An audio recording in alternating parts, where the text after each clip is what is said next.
This video is going to show you how to take your thrift hauls from this to this. This is a game changer, whether you're brand new to the game or you've been doing it a little while and you want to elevate your business. I've cracked the secret to spotting value on the racks, even when you don't know the brands. So forget about brands for a minute, grab a notebook, strap in, and get ready to learn the rules to Thrift By that will transform your reselling game. Let's dive in. All right, so the first rule of thrifting we're gonna look at is a simple one, the rule of size. Big sizes tend to sell better and faster and sometimes even for more money than smaller sizes. So I'm talking 2XL, 3XL, big man sizes, big and tall type sizes like extra large tall. All of those should be of interest to you, and you want to investigate and see, do I have the right combination of a big size and a brand that people are interested in? And where this can really help you start to pick up more items on your thrifting trips is when you find something where if you look it up by the brand and the item, it's kind of good, but it's not quite there. But you find a 2XL, look it up by that size, and quite often that will push it over the top into an item that you want to source and flip. I've got an example to illustrate this. I'm going to use Joseph A. Banks suits. I'm in the suit category, obviously, and I also filtered for two-piece because I want to look at listings that have the jacket and the pants, a complete suit. We've got 1,200 active listings that match that search. We have 836 sold. So this is kind of the situation I was just talking about. Like, that's pretty good, especially for the suit category, but still, there are quite a few more active than there are sold. So it's not what I would call a real fast moving item.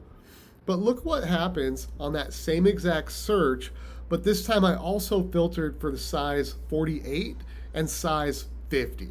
If you don't know how suit sizing works, that's okay. Just know those are pretty big suits. If it was small, medium, large type sizing, these would be like 2XL and 3XL types of pieces. So we've only got 57 active results. And look at our solds, 102. Not quite double, but a lot more sold than listed. That's telling you that this is a fast moving item.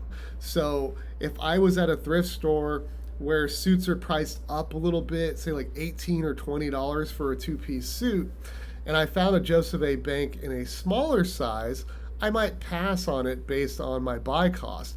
But if it was a 48, a 50, 52, then I probably would go ahead and pony up because I know it's gonna flip quickly for me, and I'm gonna get that money back and that profit back super quick by following the rule of size. So the next rule of thrifting we're going to look at is the rule of material. Actually looking at the fabric content, or what is the item made out of, and that can quite often present a clue to you as a reseller that there might be some value. I think everybody understands cashmere is a luxurious fabric, yes, but the trick here is to know the standard or baseline fabrics for each type of item, and then look for things that are different. With shirts, for example, the two most common fabrics are cotton and polyester. So if you find a shirt that's 100% linen, or you find a flannel that's 100% wool, that's different. That's deviating from those baseline fabrics, and that's a clue to you that you want to look that item up, investigate, and see, did you uncover some potential value? And I've got a couple items that perfectly illustrate this. So let's take a look at Pendleton. That can be a great brand to resell if you know what to look for. So here I've done the search for Pendleton shirt, and I've actually filtered for the material cotton. They make all kinds of stuff. So these will be cotton shirts, 5,000 active pre-owned listings. And when I flip over to solds, we've only got 1,400 plus sold. So that's a pretty big snoozer as an item to thrift. That's not a very fast mover. And it's not something that I would want to pick up. But wait, you've heard that Pendleton is a great brand to thrift. What's going on here? It's the rule of material. So look at that same basic search, Pendleton shirt, pre-owned, but this time I filtered for the material wool instead of cotton. 8,100 plus active, 8,500 sold, more sold than active. A great mover, a no-brainer to pick up at your local thrift store. The difference is the material. If you're thrifting Pendleton, you want the 100% wool flannel shirts. And that's a great example of the rule of material. Here's another one for you. Southern Tide is kind of a bougie, preppy brand similar to Vineyard Vines. And I've done the search Southern Tide button-down shirts. I'm trying to look at their button-downs like this, not the polo shirts. And we're pre-owned. We've got 2,900 plus active results. And we only have 853 sold listings for that search. So again, not a quick mover, and that's a pass for me when I'm working the rack at a thrift store. But they have a model of their shirt called the Intercoastal, and the Intercoastal is a nylon blend performance shirt. And there's 201 active listings for the Southern Tide Intercoastal shirt and 195 sold. So practically as many sold as listed. And in the warmer months, these sell even better. Right now it's a little cold and these are depressed. So that's another great example of looking at the material. That shirt is a 91% nylon, 9% spandex blend. So that's very different than a standard 100% cotton shirt, right? So that's going to trigger in your mind, oh, the rule of material, I need to look this up more specifically. If you just looked it up as a Southern Tide shirt, you might have missed that value by not following the rule of material. So know your standard materials and look for things that are different, like linen, silk, cashmere, wool. Look for branded fabrics. That comes up quite a bit, particularly in the suit category with things like Perfeo or Loro Piana or Harris Tweed. And it's also quite popular in like outdoor hiking, hunting categories with a material like Gore-Tex, which will have some crossover with our next rule, the rule of utility. All right, the next rule of thrifting that we're going to look at is what I call the rule of utility. And by utility, I'm talking specifically about the use. What was that item made for? There are lots of clothing items that are designed to do specific activities or be in certain environments. Quite often, there's a tell on the garment. There's something weird about it. It's strange. You can tell it's for something. You might not know what. And that's your signal to stop, look it up, investigate, and see what you have. Because quite frequently, these items can be desirable for resale, and it's not unusual for there to be some pretty good value as well. There are tons of items out there that fall into this category, right? There's stuff made specifically for hunting, fishing, mountain climbing, hiking, camping, skiing, being in cold weather. You might find a shirt with a padded patch up here. That's a shooting shirt. There's flame-resistant workwear for people that are like welders or work in manufacturing environments. There are clothes for and shoes for weightlifting, for cycling, for MMA fighting. I once found a pair of jeans that had a complete mesh lining all the way on the inside and extra padding in different areas that turned out to be motorcycle pants. And those didn't even have the brand label on them anymore, but I could tell there was something different and strange about them, and they sold very quickly. So you want to look for weird stuff that you don't know what it's for, but it's obviously for something, and see if you might have a winner there. So I've got one example to look at here. A lot of brands make pants called commuter pants. Sometimes it's a specific model called commuter pants. Other times it just has the features. And it's typically just a normal sort of business casual looking chino, but they'll have some type of reflective material on them somewhere. With Lululemon, it's inside the cuff, and when you roll the cuff up, that reflective material is visible. And what they are for is for people that walk or ride their bikes to work, so they can be visible out on the streets. So here I've done a very generic search, commuter pants. I'm in men's pants, pre-owned. We've got 1,000 plus results. And that exact same search on solds, we have 1,000 plus sold. So right there with commuter pants, 100% sell-through rate. This top one, like I've never found this brand Roan before, but if I came across it in a thrift store and I saw the reflective material on there, I'd be like, well, that's different than a normal pair of pants. Let me look it up, and then I discover I found a great brand. Here's a specific example. I actually found a pair of these once. This is Arterex. So these little flaps are reflective, and you can tuck them up into the pocket when you're not using them, when you're not riding your bike. And while you're riding your bike, you've got the reflective material for the safety when you're out there being an idiot cyclist in traffic. So maybe not the best example being that it's Arc'teryx, because you're going to buy any Arc'teryx item that you find. That was just one that I knew of. That is actually a brand that is what I call a unicorn brand, and you can find that in my Can't Miss Menswear brand guide, which is completely made up of menswear brands that have 100% or better sell-through rate as a brand. You can't miss any item you find with those labels on them. All right, up next, one of my personal favorites, the rule of ugly. Ugly sells. I don't know why, but it does. So if you find something loud, garish, you're thinking, who on earth would wear this thing?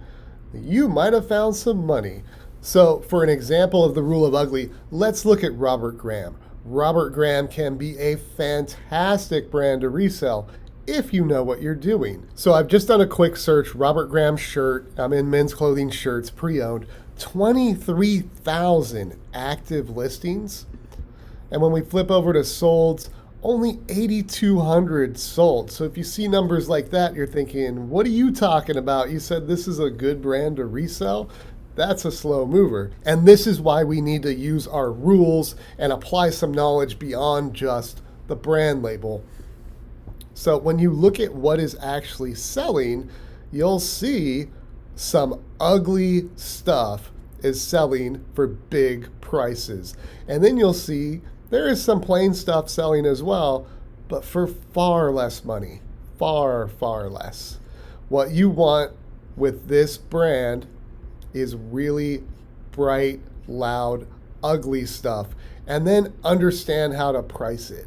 If you just have Robert Graham on a list of brands somewhere and you're buying this blue shirt and pricing it at $875, it's never going to sell.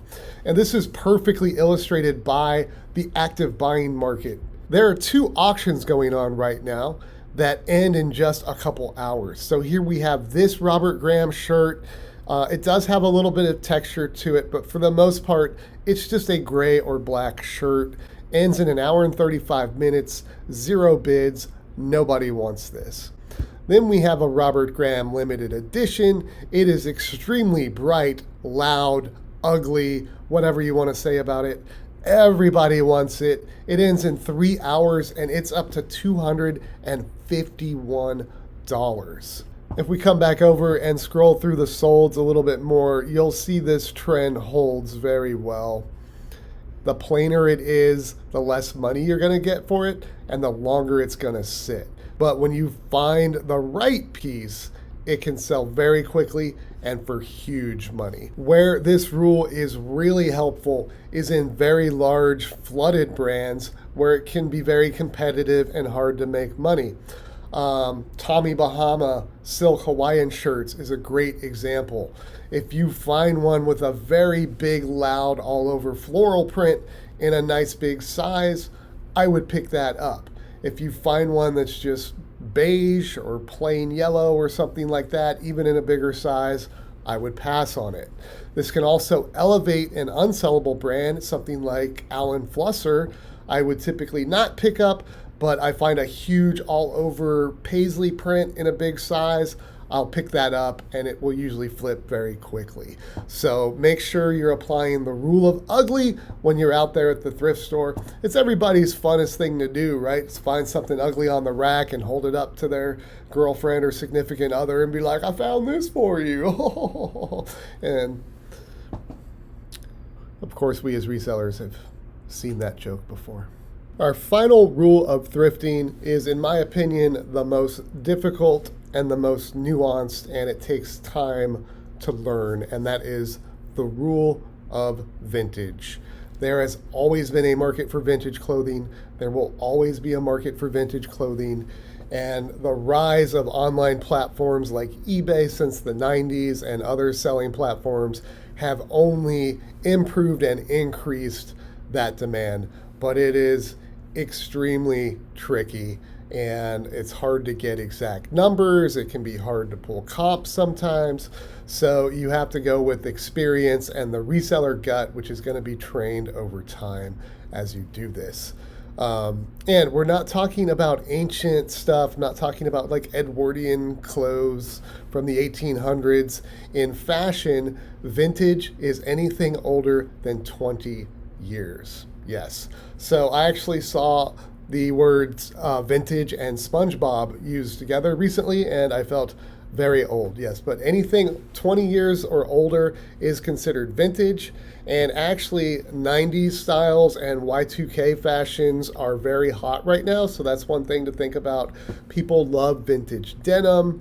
It just takes time and skill to understand, do I have a good, desirable item? Or is this just an old shirt? Clues to look for if you think something might be vintage, if it's a brand that's been around a long time, a lot of times you can tell if they've had logo changes or tag and label changes. There are extensive libraries on how to identify, vintage Nike tags, for example. But just generally speaking, look for things like there's no website on the tag. The tags are usually not a silky material. It's usually like more of a heavier paper type of material. Look for things like a lack of care instructions. Look for things like made in the USA. And it might just you can just sometimes tell by looking at the label, this just looks older. So then you're clued in that something is vintage. Then you need to research and figure out, is this a desirable item that I think I can sell? And in my experience with vintage, it's a slow dime approach. Even if you find something awesome, not necessarily going to be a quick flip. You might have to wait for that right buyer to come along. So for me, if I'm in that scenario and I want it to be worth waiting, then I want it to pull an above average price. I don't want to buy something that's cool because it's vintage, but I can only get $25 for it, and I have to wait 9 months for someone to come along and buy it. But I will wait that length of time if someone will come along and buy it for $100, say, right? So vintage is tricky. It just takes experience and repetition to get it figured out, and a lot of research. So as an example, I pulled up just vintage Levi's 501 in men's jeans, 13,000 active pre-owned results. So that is a lot of listings for a pretty specific search. But we have almost 8,000 sold, so they're moving pretty well. But even within that one item, there's so much nuance, and like you got some selling for 10, 11 bucks. You have others that sell for $100. What's the difference? And even within vintage Levi's, there are Levi's that are vintage but are made in Mexico or Nicaragua. Then there are even older Levi's that are vintage and made in the USA.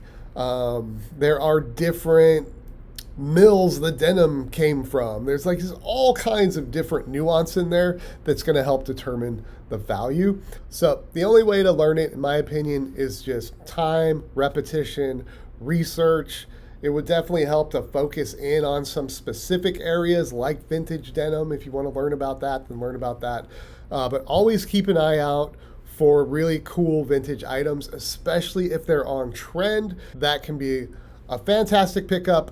You just got to be able to tell the difference between something that is just old versus something that is cool that someone will want to buy from you. So those are your rules to thrift by. I have them timestamped in the description below if you wanted to review any particular section. Also in the description, you'll find a link to my guide of 54 can't miss menswear brands. These are what I call unicorn brands, in that the entire brand in the men's category has 100% or better sell-through rate. A lot of them have even higher sell-through rates. And what that means is everything in those labels will sell for you within 90 days, assuming it's good condition, you price it properly, and all that jazz. So go ahead and check that out. Exclusive for the YouTube audience. It is pay what you want. You can download it for free if you would like, or you can chip me a couple bucks for the effort. I'd truly appreciate it. So now you've got some really great practical guidelines to use on your next sourcing trip. But before you do, I wanted to check one thing. I mentioned throughout the video several times, looking stuff up. And I'm talking about using the eBay app on your phone to check comps, to check sell-through rate, to check value. If you're not confident in doing that, it is an essential skill for a clothing reseller. And I've got a great step-by-step video that will show you exactly how I do it and how you can do it too. So why don't you go ahead and watch that one next? I'll link it at the end of this video. This is the 5 to 9 Hustle. My name is Eric. Thank you so much for watching.